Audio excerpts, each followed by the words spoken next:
विनय न मानत जलाधि जड़, गए 3 दिन बीत। बोले राम सकोप तब, भय बिन होई न प्रीत। कि संसार राम की कृपा देखी है, लेकिन ये अहंकारी शरीर जो जड़ है, राम का कोप नहीं देखा, क्रोध नहीं देखा, बल नहीं देखा।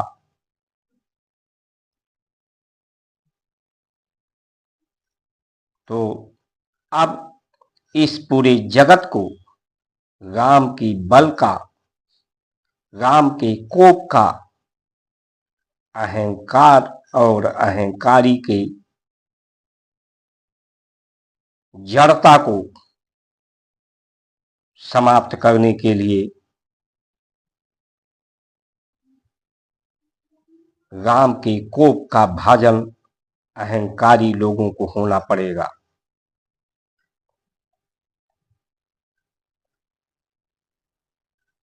ये संसार, ये सृष्टि, ये शरीर एक धातु है। धरती का पर्याय ही यही धातु है।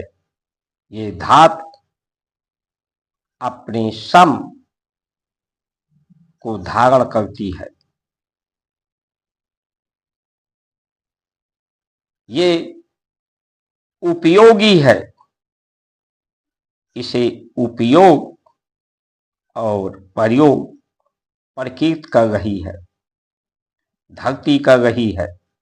जो परिणाम सुंदरता के लिए सब प्यारा दिखे, सब प्यारा लगे, ऐसा दर्शन का ये प्रतीक संसार और उसका प्रतीक ये शरीर है। शून्यता, जो शून्य होता है उसमें रिक्त स्थान होता है। रिक्त स्थान सबको समाहित कर लेता है, सब में समाहित हो जाता है। यही परमात्मा महाशून्य है। उनसे जो सृष्टि है वो शून्य की आकार की है। धरती शून्य गोलाकार की आकार की है, ब्रह्मांड गोलाकार शून्य आकार का है। पूरी प्रकृति शून्य के आकार की है। इसीलिए शून्य में ही गति होती है, शून्यता में सम की गति होती है। मनुष्य का जीवन जो संस्कार संस्कृति है, धर्म तो सबके लिए है। धर्म के कारण ही पूरी सृष्टि है। धर्म पेड़ पौधों, वनस्पतियों, पहाड़, जड़, जंगम, सबके लिए एक ही धर्म है। एक ही धर्म के धारण करने से लोग हैं, लोगों का अस्तित्व है, संसार का अस्तित्व है। लेकिन धर्म के लिए हम उपयोगी हो सकें, उपयोगी योग्य हम हो सकें, उपयोगिता हमारे धर्म के लिए हो, संसार की सुंदरता के लिए हो, उस शांत स्वरूप के दर्शन के लिए हो। ये शून्यता ही शांति है, शांति ही शक्ति है, शांति ही सामर्थ्य है।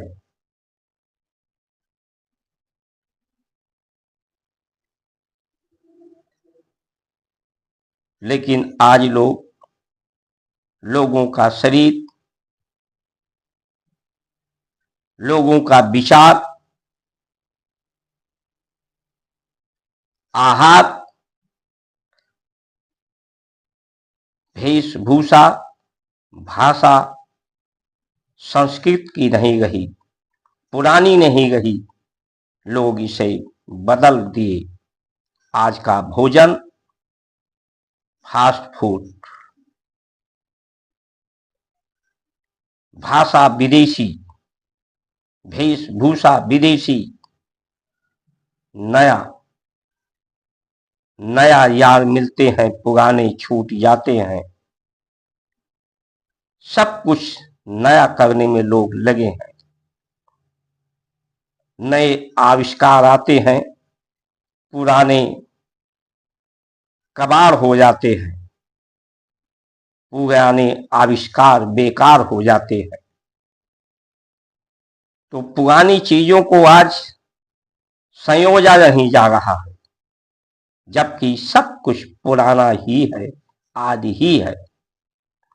ये मनुष्य की मानसिक दुर्बलता है, मानसिक अवसाद है। अनेक धर्म को धर्म सब एक समान कहने वाले, जब धर्म अनेक है तो एक समान कैसे हो सकता है? धर्म तो विविधता में एकता और समानता। जब धर्म एक होगा तभी विविधता में एकता और समानता होगी, शून्यता होगी। ये जीवन सदुपयोगी होगा, ये शरीर सदुपयोगी होगा, संसार सदुपयोगी होगा।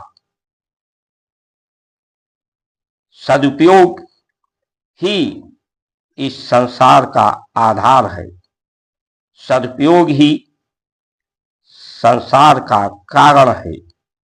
लेकिन जब आज लोग इसे अनुपयोगी अधिकार के लिए, अधिकार चाहिए,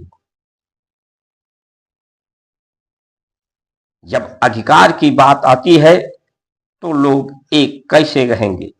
एक जो हो भी रहे हैं वो सिर्फ अधिकार प्राप्त करने के लिए एक हो रहे हैं, और उन्हें जब उनके मतलब का अधिकार नहीं मिलता तो उनकी विश्वसनीयता घटती जा रही है। लोगों पर विश्वास घटता जा रहा है, क्योंकि वो स्वार्थ पड़ता है। अभी लोग कहते हैं न्यायाधीश के घर नोटों की गड्डियां मिली। कभी न्यायाधीश के यहाँ मिल जाती हैं, कभी नेताओं के यहाँ मिल जाती हैं, कभी अधिकारियों के यहाँ मिल जाती हैं, कभी बड़े व्यापारियों के यहाँ नोटों की गड्डियां मिल जाती हैं। ये नोटों की गड्डियां में लोग हैरान क्यों होते हैं? ये तो अधिकार के लिए, जो इस अधिकार की हम बात करते हैं, उसी अधिकार के कारण ये नोटों की गड्डियां मिल रही हैं। जिसके पास ज्यादा अधिकार है उसके पास नोटों की गड्डियां ज्यादा हैं। जिसे जनता ने ज्यादा अधिकार दे दिया है, अपने अधिकार को प्राप्त करने के लिए उनके पास नोटों की गड्डियां ज्यादा है। व्यवस्था सदैव उत्तरदायी रही है, बुरे कर्मों के लिए भी, समस्याओं के लिए भी और समस्या के समाधान के लिए भी। आज की जो व्यवस्था है, सरकार और सरकारी तंत्र, ये स्वयं अपने आप में उपयोगी नहीं रह गए, धर्म के उपयोगी नहीं रह गए, संसार के लिए उपयोगी नहीं रह गए। ये प्रासंगिक हो गए हैं, इनकी कोई प्रासंगिकता नहीं है, और जो उपयोगी नहीं रहता वो समाप्त हो जाता है, वो व्यवस्था समाप्त हो जाती है। इसलिए हम सबको सचेत होना चाहिए कि आज जो अपराध बढ़ रहे हैं, पाप बढ़ रहे हैं, अत्याचार बढ़ रहे हैं, महंगाई बढ़ रही है, बेरोजगारी बढ़ रही है, भ्रष्टाचार बढ़ रहा है, उन सब के उत्तरदायित्व आज का सरकारें और ये सरकारी तंत्र है, ये चुनाव प्रक्रिया और चयन प्रक्रिया इसके लिए जिम्मेदार है, उत्तरदायित्व है इनका। ईमानदारी कहां से आएगी? अहंकार की शून्यता, विचारों की शून्यता, चित्त वृत्तियों की शून्यता, पेट में रिक्त स्थान, धरती की सुंदरता, प्रकृति की सुंदरता। धरती गंध है, लेकिन प्रकृति इसका उपयोग, धर्म इसका उपयोग सुंदरता के लिए करता है, सुगंध के लिए धरती उपयोगी होती है। लताएं, फल, फूल, सुगंधित वातावरण इस गंध के द्वारा, धरती के द्वारा पैदा होता है। संस्कारों के द्वारा यज्ञ करके सुगंध बिखेरा जाता है। जो दुर्गंध युक्त है उन्हें सुगंध में परिवर्तित किया जाता है। अनुपयोगी हैं उन्हें उपयोगी बनाया जाता है। ये भारत की संस्कार संस्कृति, जो ब्रह्म विद्या, गुरु विद्या और गौ माता, हमारी आयुर्वेद इस संसार को, इस शरीर को सदुपयोगी बनाती है।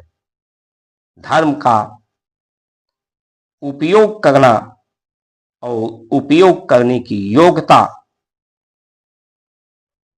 के साथ सबको जोड़ती है। जब आज वो व्यवस्थाएं नहीं रही, उस व्यवस्थाओं के लिए लोगों के विचारों में कोई स्थान नहीं है, कोई महत्व नहीं है, तो आज की व्यवस्थाएं सिर्फ अपने विध्वंस का इंतजार कर रही हैं। मानव का दुश्मन होता जा रहा है। अधिकार के लिए ही तो यूक्रेन में, यूरोपीय देशों में युद्ध हो रहा है। अधिकार के लिए पाकिस्तान और तालिबान में हो रहा है। अधिकार के लिए तो इजराइल से हमास में हो रहा है। अधिकार के लिए अनेक धर्मों को लेकर लोगों में विरोध हो रहा है। ये अधिकार की बात जब तक होगी तब तक सिर्फ विध्वंस की स्थितियां होगी, विवाद और बीमारी ही पैदा होगी। लोगों का विश्वास स्थापित नहीं होगा, विश्वासघात होगा, अविश्वास बढ़ेगा, असंतोष बढ़ेगा, असंतुष्टि बढ़ेगी और दुर्गंध बढ़ेगा। प्रकृति में मनुष्य के आंतरिक शरीर में। इसलिए हमारे ऋषियों ने आय को दूना करने की संकेत सूत्र नहीं दिए हैं। उन्होंने न्यून आय पर सरल जीवन की यात्रा सरल हो, सरल जीवन, सुभग जीवन दिया है। न्यूनता और शून्यता ही भारत की संस्कार संस्कृति का संकेत, संदेश, उपदेश है।